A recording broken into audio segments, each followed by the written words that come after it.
bacteria have, over time, again, 3.5 billion years they've been around, have an immune system. And that immune system, the basis of that is called CRISPR-Cas9, which you may have heard about in the news recently, is basically a really powerful gene editing tool. It was discovered in 2005.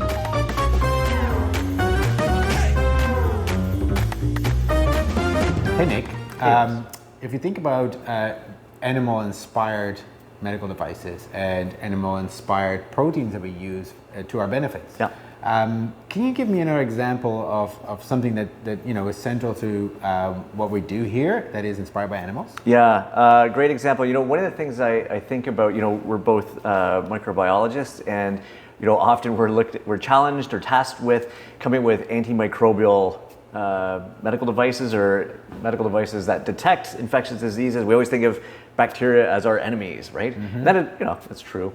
To some degree. To some degree. However, maybe I want to explore a little bit about how microorganisms are our friends. Mm-hmm. And I think about here we're in a kitchen, and I know sometimes in that cooler back there's sometimes beer that's in there. Of course, humans have been using microbes to make alcohol for thousands of years. There's a great example of how we use it as our friends. We also, I think about other applications. So for example, as we get a little bit more sophisticated as a species, we're able to genetically modify organisms. And in fact, some of the first recombinant medicines, and I think insulin may have been one of the first ones that was produced in the 1970s using genetically modified E. coli. Remarkable, and there's probably some other examples. I mean, do you have a good example? Well, I was thinking when you're referring to animals, maybe interacting with one another, there is, of course, penicillin. Of course. Where would we be without penicillin? Where would we be without penicillin? Penicillin is made by a fungus. It was actually discovered on the cantaloupe in 1927, 28. Sure. And we use that penicillin to fight off bacteria, but it's really originally invented by a fungus to fight off bacteria. So we use it for the same purpose. Absolutely. And the other interesting thing when I think about bacteria fighting off infectious agents, right? Bacteria have bacteriophage. It's basically a virus that attacks bacteria. They look like little LEM, like the lunar missions landing on these things and injecting their plasmids and using the bacteria to make more viruses.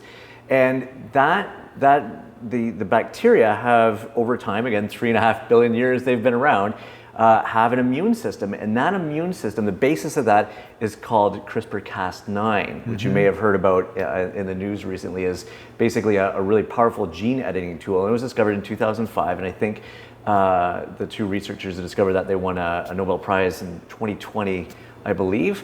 And of course, CRISPR, for our viewers, and I'm going to hopefully not mess this up, but it's an acronym. It's a large acronym, and it stands for clustered repeats, regularly interspaced repeats of palindromic repeats. CRISPR, palindromic repeats. Anyway, CRISPR, there you are. And Cas9 is the enzyme that goes around and edits these things. And so basically, it's like scissors now that you can use to recognize these little repeats and edit genetic material. It's absolutely amazing. So every time that we do that fundamental research and we understand a little bit more of these bacteria and these small organisms, we can leverage that in all of the things that we're doing day to day. Absolutely. Fantastic. And that's it's a great bio break. Well, with that, have a great day. Have a great day.